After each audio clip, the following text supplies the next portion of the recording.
used to joke that my wife could turn anything into a scholarship if she put the right filter on it. She's always had that grant application voice, the one that makes a brunch plan sound like a community initiative. When she came home waving her phone and saying she'd won a spot in a 10-day creative strategy program, I smiled like a man who wants to believe the universe is finally saying yes. I got in, she said, breathless and bright. 10 days, industry mentors, portfolio reviews. It's in Tempe. They called it an accelerator for mid-career women. They only took 20. Tempe, Arizona State. It sounded official. My brain drew palm trees over a campus I've never seen and put her in a lanyard. I thought scholarships pay for everything, I said, trying not to sound like a spreadsheet. The tuition is covered, she said. But there's a dorm deposit, books, a lab fee, and flights. It's short notice. Can we hit the cushion for the deposit and flights? I can cover the rest from my freelance check next month. We have what we call a safety pillow, not a cushion, because one late rent in our 20s taught us the difference between soft words and hard numbers. I'm a warehouse ops supervisor. My job is moving freight without letting it fall apart. She's in brand marketing for a boutique athleisure line, which I thought meant leggings until I saw a spreadsheet that made our mortgage look modest.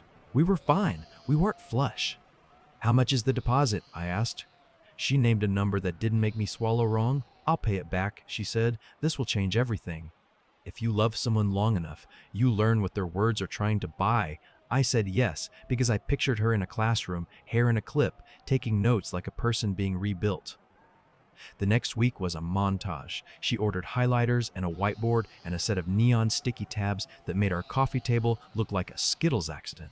She made a study registry link with a list of recommended texts and tech supplies and sent it to the group chat with the bridesmaids, turned coworkers who still call her Kiki, like senior year is still a thing. It felt goofy and earnest in a way I didn't hate.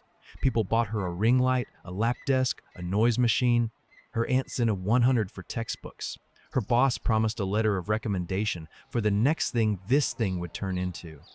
Her dorm assignment came via email with too much clip art. She clapped at the subject line like it had given her a compliment. See, she said, tilting her phone so I could read.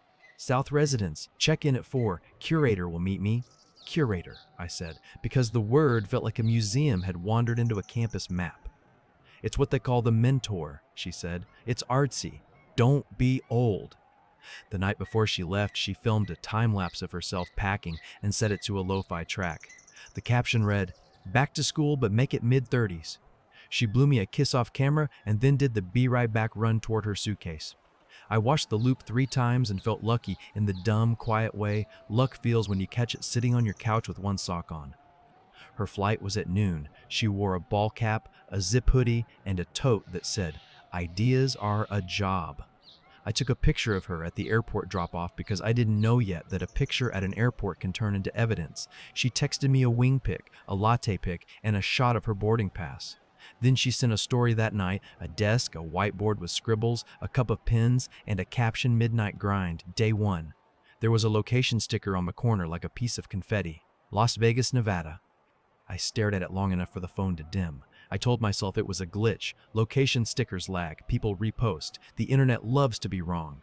I sent her a hard eyes and a go get it with a rocket ship because I refused to be the man who turns every odd pixel into a cross-examination.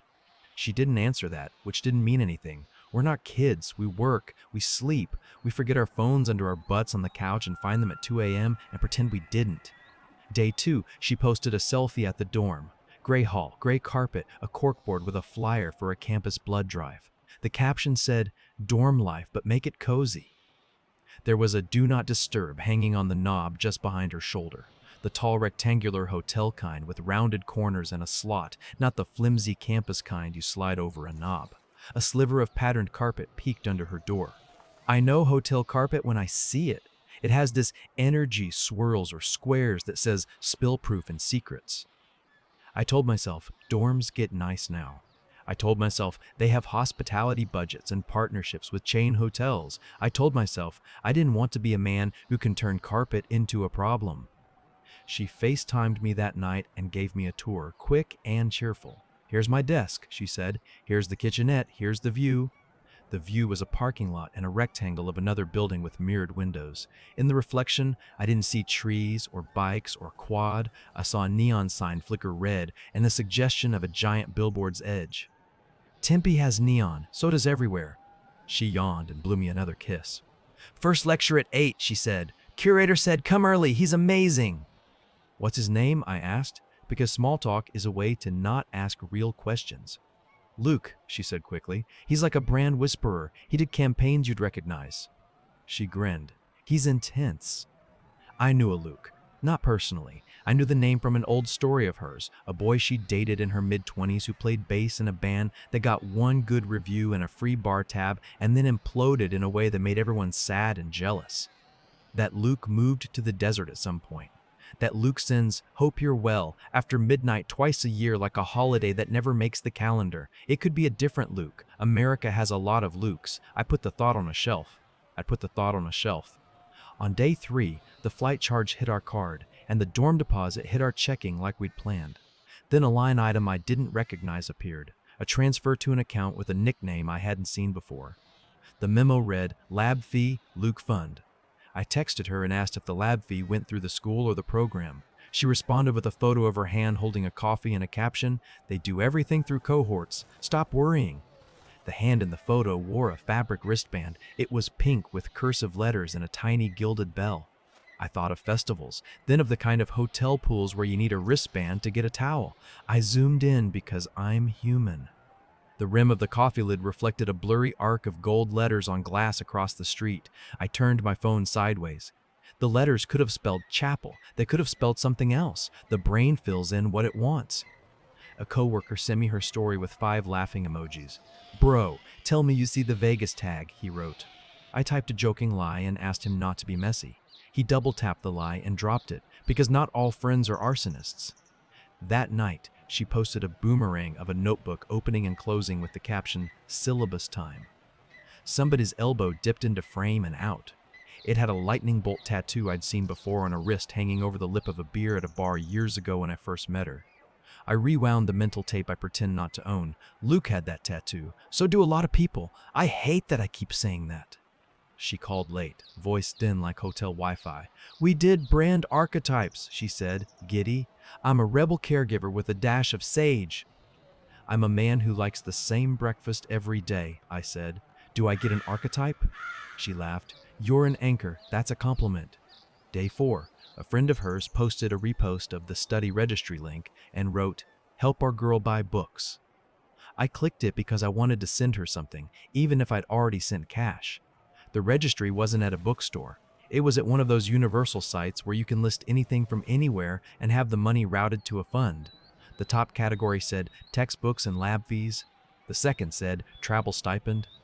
The third said experience add-ons with a photo of a pool cabana that made my stomach lurch. The purchase confirmations went to an email I didn't recognize. I closed my phone, reopened it, and forced myself to send a GIF of someone studying with gumption.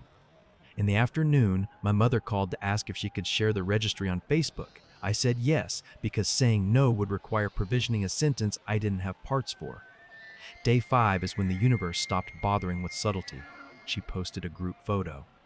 20 people with lanyards in a ballroom with neutral carpet and chandeliers and a banner that said cohort. There was a stage with a mic stand and a sign on an easel with the program name in a font that screams affordable cool. On the edge of the frame, a black slot machine reflected a scatter of color. I zoomed. The symbols could have been flowers. They could have been cherries. I felt stupid for knowing the difference. Luke was in the middle row, 2 over from my wife. I recognized him the way you recognize a song from the first 2 notes. Hair grown into that desert creative length, bracelet stack, smile that knows where the camera is. She posted him before, years ago, in a carousel of things I used to think were the center of the world. Same man, now wearing a name badge that said curator and a smile that said, I have a house style for everyone and it begins with me. The caption said, we found our people. In the comments, someone wrote, see you on the strip. She replied with 3 zipper-lipped emojis and a winky face, which I now know is the punctuation for, I want to look innocent and also be caught. I called that night, which I hadn't done since she left because I'm a modern person who knows to respect schedules and also fear asking questions I can't afford to hear answers to. She answered on the third ring, out of breath, like joy had chased her into a corner. "Hey," she said. "How's Tempe?" I asked, gentle. "How's the dorm?" "You're cute," she said, deflecting. "We did pitch drills. I killed." Luke said my deck had bones. "Luke," I said, letting the name sit there. "My curator?" "Yeah," she said. "Don't be jealous. He's married." The sentence hung like sweat. I could have said what my head screamed. Which Luke? Where in Tempe is there a slot machine? Why is your dorm deposit a hotel authorization with an incidentals hold?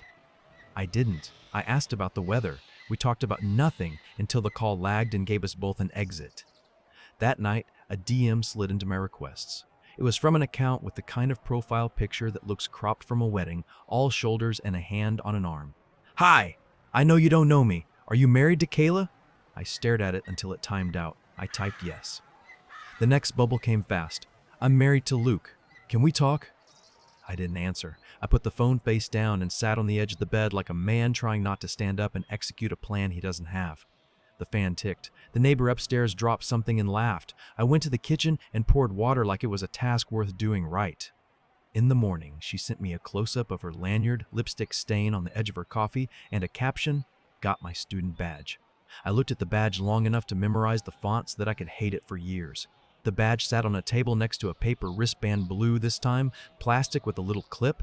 There was a logo on the band, a cursive C and a cross. Vegas has a chapel culture. I've seen those bands and reels where people get married by an Elvis who knows the lighting angles, "Are you married to Kayla?" the DM asked again, and then a second new message. Shorter, sharper. "I'm in Vegas. So is your wife." I called my wife because avoidance is a luxury you can't afford once the nouns show up. She answered on the first ring like she'd been paused mid-sentence. "What's up?" she said. That too bright tone she uses when she's holding a glass of something fizzy in a story. "Where are you?" I asked. "Tempe," she said. "On campus." "Send me a photo out the window," I said. "The sky. A tree." Silence stretched, then snapped. "That's creepy," she said. "What is wrong with you?" "I love you," I said, "because the truth is rude. I don't want to argue. I want to know where you are." She sent a picture. Blue sky, a white stucco wall, the edge of a palm. It could have been any place that has sun. The corner of a billboard crept into the frame. Wedding specials. It read in a font that I promise you has been chosen 1,000 times by people who believe in fate and discounts. The DM from Luke's wife stacked up while I was typing and deleting. "I don't want to blow up your life, but you should know. He told me he's at a conference in Chicago. He's not. I flew in last night because I had a bad feeling. I've seen your wife with him twice. I've seen her wristband. I saw her walk into a chapel at noon with him and a photographer before coming back out 10 minutes later. It looked like a package. They were laughing." I sat down on the kitchen floor because chairs felt like a performance I hadn't earned. When you don't want to be an investigator, the world keeps sending you things that investigate themselves. My bank pinged. Another transfer to Luke Fund. The registry sent an auto thank you to my mother for contributing to Capstone Experience add-on. My phone lit with a text from a friend of hers who shouldn't have my number, except we once planned a surprise party together. "Do you know, the student registry lets people send cash. I just sent $150 for books, and the receipt says it went to KL and L Experience. That's normal, right?" I wanted to throw my phone in the sink and turn on the garbage disposal just to hear a sound that matched the shape of what was happening. Instead, I called my mom. I told her not to share the registry. I told her I'd explain later. She asked if I was eating. I told her yes. She told me to make eggs. I made toast. Kayla called just after lunch with a voice that had extra smiles stapled to it. "Guess what?" she said. "We get a bonus day in Vegas." Vegas, I repeated, because kindness wasn't going to save me now. "It's an off-site," she said, like the lie had a name tag. "The cohort moved for the weekend to partner with a hospitality brand." "You said Tempe," I said. "It's the desert," she said. "Don't be rigid." "I'm not rigid," I said. "I'm locating my wife." She laughed because she didn't have a better move. "You're cute when you're territorial." "Are you wearing a chapel wristband?" I asked. Silence, crisp and exact. "It's for the pool," she said. "You're being insane." "I'm being precise," I said. "Send me the program link." She hung up. Not a drop, not a crash. A click like a bracelet closing. The DM chimed again. The next message was a photo from Luke's wife, taken from the sidewalk outside a glass door. Kayla's profile in the reflection, Luke's hand on her back. The words over the door read, Little White Chapel of Love. In the corner of the frame, 3 packages wrapped in white ribbon sat on a cart. A sign on the cart said, Reception, with an arrow, we both know points nowhere good. My phone buzzed with a calendar alert I didn't create. Delivery reminder, 3 p.m. gift table.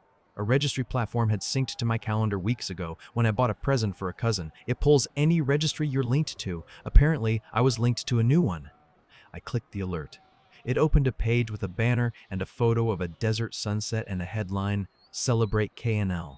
Underneath, a list of experiences, helicopter tour, cabana day, couples massage, chapel photo package. A cash fund at the bottom, our mini-moon. I was still staring when Kayla sent me a selfie from a hallway with neutral carpet and gold trim. Her smile looked like a magazine cover if the copy line were How to Pretend the Ice is Fine. On her wrist, the pink fabric band. On her lanyard, a name badge that said cohort. On her chest, a heart that used to know mine better than any map. I didn't reply. I stood, walked to our bedroom, and pulled the blue folder from the closet. It's where we keep warranties, birth certificates, the soft paper that runs a hard life. I laid it on the bed, opened it, and slid in a printout of the registry page, a printout of my bank transfer, a screenshot of the chapel door, a photo of her wristband, a copy of the dorm deposit charge with a hotel merchant code, and a sticky note that said Vegas is not Tempe. Then I texted the number that had been trying to be my ally all day. Can you meet me? 5 minutes. Lobby of the Mirage. I'll wear a blue hat. I need to see a person who knows how this ends. She wrote back one word, yes. When I booked a ticket, I told myself I was traveling to pick up my wife from a lie by the elbow and lead her out before she sold any more pieces of us to a neon sign. When the plane lifted, I realized I was also flying to meet another life that had started without me, somewhere on a sidewalk with a woman who was as tired of the word curator as I was. Vegas force feeds your eyes. Even the airport hums like a slot machine that figured out walking. I landed at 30,000, stuffed a blue cap on my head, and let the moving walkway carry me toward a conversation I didn't think I'd ever have. She saw me first. Late 30s, tote bag that meant business, wedding band, eyes like a good teacher's, kind until you make her be a witness. She walked up and said, I'm Aaron, and it was the first name all day that didn't try to sell me anything. We sat under a potted palm in the Mirage lobby that looked like it charged rent. Erin took out her phone and put it face down between us like a white flag. I'm sorry, she said. I don't want to be the person who blows up a stranger's life. But mine was already lit. Thank you for calling, I said. I'd rather hold the match than smell smoke from home. She nodded once. Timeline? She asked, like a woman who organizes chaos for a living. I laid it out plain. Scholarship, dorm, cohort, Luke, wristbands, registry, transfers, chapel door. She didn't interrupt, she didn't hurry. When I finished, she flipped her phone and showed me a screenshot. Luke's itinerary for a conference in Chicago, a calendar block with a fake Zoom, a Lyft receipt in Vegas. Another, a photo of him outside a side entrance at a hotel with a luggage cart and a garment bag. Another, my wife at his elbow, laughing up at him like the past had reached a hand through time and pulled her into the same dumb show. I haven't confronted him yet, she said. I wanted to see where the money was going first. Luke Fund, I said, and it tasted like rust. We made a pact in that lobby. No scenes, no yelling, no giving either of them a chance to turn us into villains in a story they'd already rehearsed. Facts spoken in rooms that write things down. The concierge gave us nothing except directions and a smile you can't teach. The chapel gave us a lot. It sits in a row of little white buildings with too much confidence and not enough shade. The front desk clerk had a clipboard and the emotional tone of a person who has heard everything twice. Erin introduced herself quietly. I introduced myself quietly. We showed ID because the world believes paper. Do you have a package scheduled under Kayla and Luke? Erin asked. Calm, no drama. You could bottle her tone and sell it as accountability light. The clerk checked. Photo package at 4, she said. Ring exchange add-on in the gazebo. Renewal style vows. No legal filing. Organizer Luke. Credit card on file ending in 4192. Band wristbands already issued. Do you allow vow ceremonies for people who are already married to other people? Erin asked, still in librarian voice. The clerk blinked. Our policy is that non-legal ceremonies are symbolic only, and we do not check marital status, she said, reciting. Then she noticed Aaron's ring, noticed my face, and set the script down. I can call a manager. The manager arrived with a tie and a conscience, Aaron explained. I added the part about the study registry being used as a wedding gift funnel. The manager listened, asked for what he could keep, and got what he needed. Screen grabs of the K&L experience page, the Luke fund transfer, the wristband photo, the knot, Tempe selfie, the Chicago calendar entry, the Vegas lift. Erin showed her marriage license on her phone like a shield. I showed our bank transfer like a receipt for stupidity. We can cancel the package, he said. We will refund the photo fee and the vow add-on, minus a processing charge. We'll also alert the hotel the couple registered with if it's on our partner list. If you want a formal incident report, we can write one. Write it, Aaron said. And if they show up, I asked. We'll escort them off property for the day, he said. We won't be the backdrop for this. Through the glass, I saw a photographer in a black shirt adjust a camera on a tripod under a trellis wrapped in plastic roses. A groundskeeper watered something that didn't need water. 2 tourists took selfies with a cardboard Elvis. Vegas is efficient at ignoring what isn't its business. We were making this their business. The hotel was next. Not South Residence, as it turns out. South Tower. The front desk associate typed and squinted and then called a supervisor who had managerial posture and the vibe of a person who knows which levers move. Aaron did the introductions again. I did the show and tell again! The supervisor's face never changed, but an inch of empathy moved behind his eyes. Room 1928, he said. Registered to Luke. Additional guest, Kayla. Rate code, cohort. That rate is for a conference that is not happening on property. It's a cross-promo from a third-party accelerators vendor. We will be reviewing that partner agreement today. What about charges to the room? I asked. He looked, then gave me the corporate version of a wince. Pool cabana, champagne service, photographer room charge for prep, and chapel partner hold. We can't give you itemized receipts for someone else's room, but we can include line items in the incident report for the chapel to attach. He paused.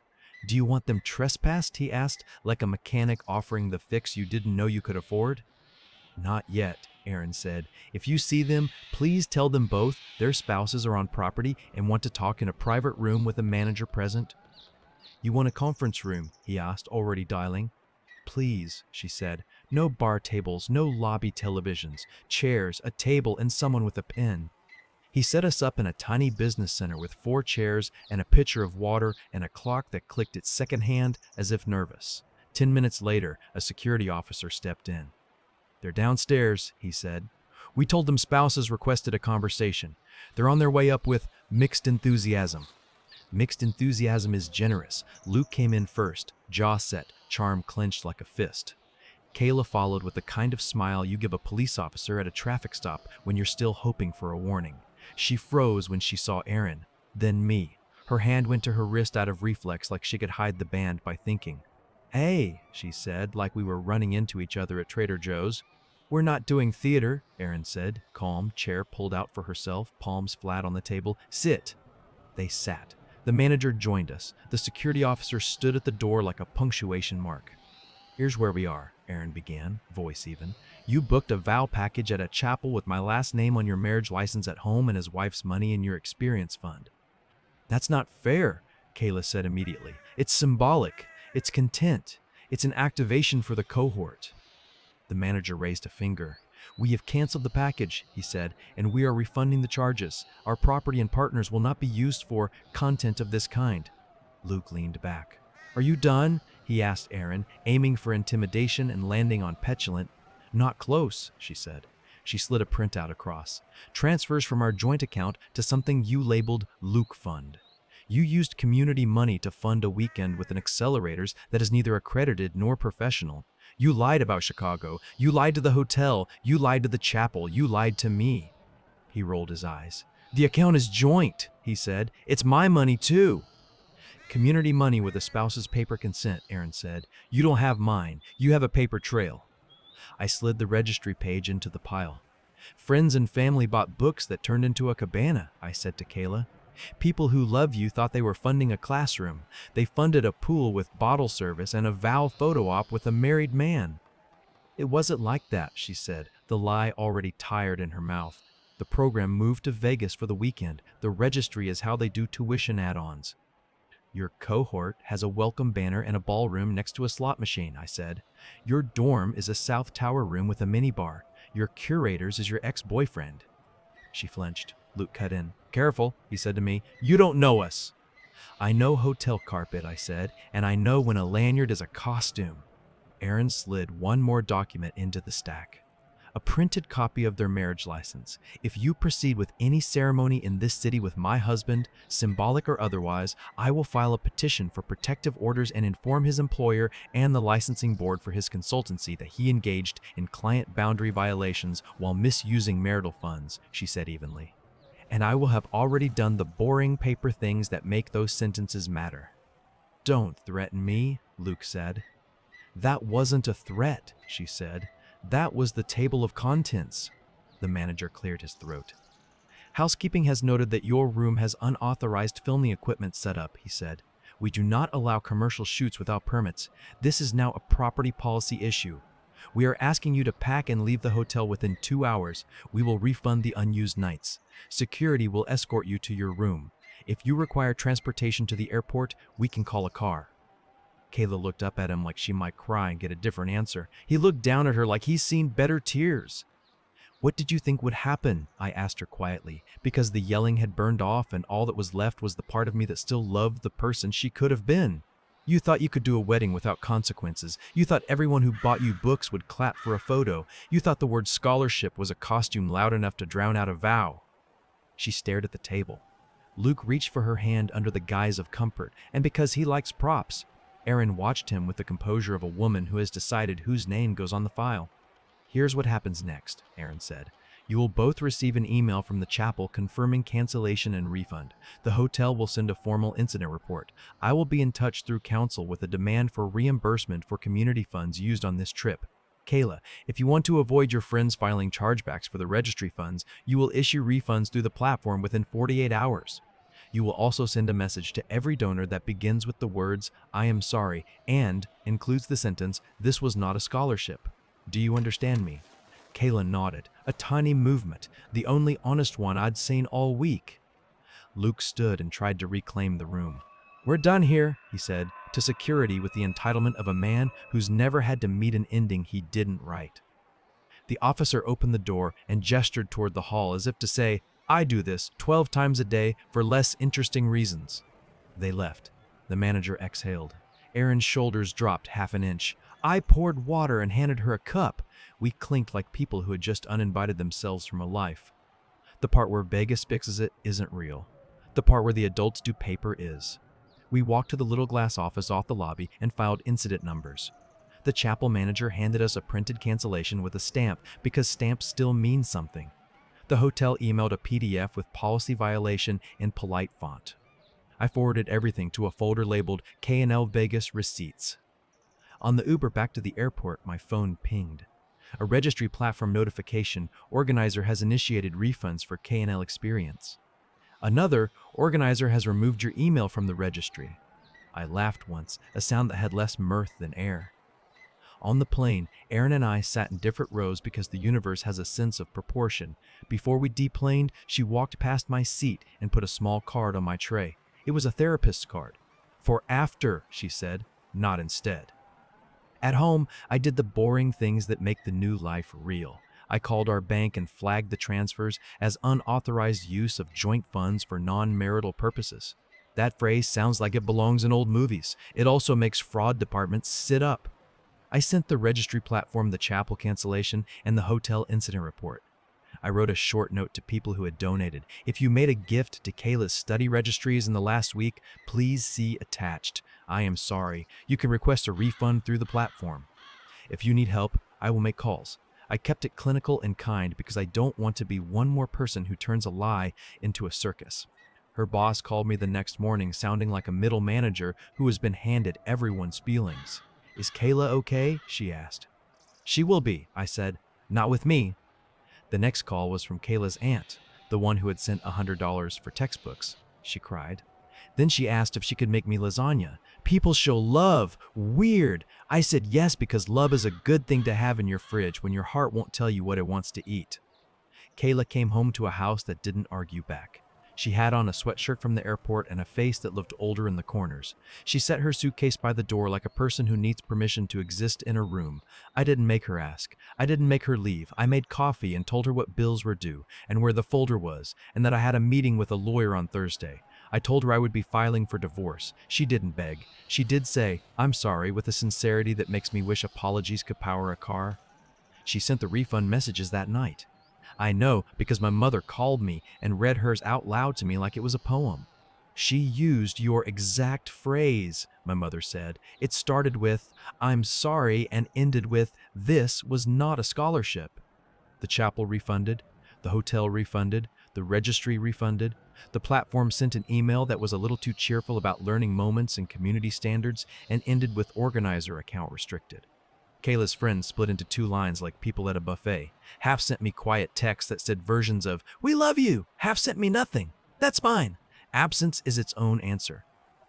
Erin emailed me a copy of her petition to the court for an accounting of community property. It had the force of a woman who'd discovered that a paper trail can be immoral. Her lawyer CC'd me politely and said, "If you need a referral in your state, we have names." I took one. I called. I gave a retainer that felt like a tuition payment for a different school. My lawyer, a woman named Delgado who wore flats like she meant it, read my folder, asked me 3 questions I didn't know I knew how to answer, and drafted a separation agreement that looked like a grocery list for adults. She included a clause about third-party fundraising. Neither party will solicit or accept funds on false pretenses for education or professional development. She included a clause about symbolic ceremonies with third parties and posting content that misrepresents marital status. It felt ridiculous on paper until you read it against a photo of a wristband. We signed at a notary in a UPS store because notaries live where shipping labels do. Kayla cried silently. "I didn't." Delgado put the papers in an envelope and said, "The rest is just steps." 2 weeks later, a certified letter addressed to Kayla arrived from the district attorney in Clark County acknowledging receipt of Erin's complaint regarding fraudulent use of community funds and possible wire fraud via online registry. That phrase sounds scary. It is mostly leverage. It's also a reminder that the internet is not your diary. Kayla moved out on a Tuesday morning with 3 boxes and a plant she names her moods after. I gave her space and a map and a key that wouldn't work by Friday, not because I wanted to be dramatic, but because locks have jobs. I went to work and lifted freight with men who speak in nouns and the weather. I came home and ate lasagna and listened to a house learn to sound like itself again. I slept. I woke up. I took out the trash on the right day. I changed a password. I called my mom back and let her cry about a daughter-in-law she still likes in a way that doesn't require me to fix anything.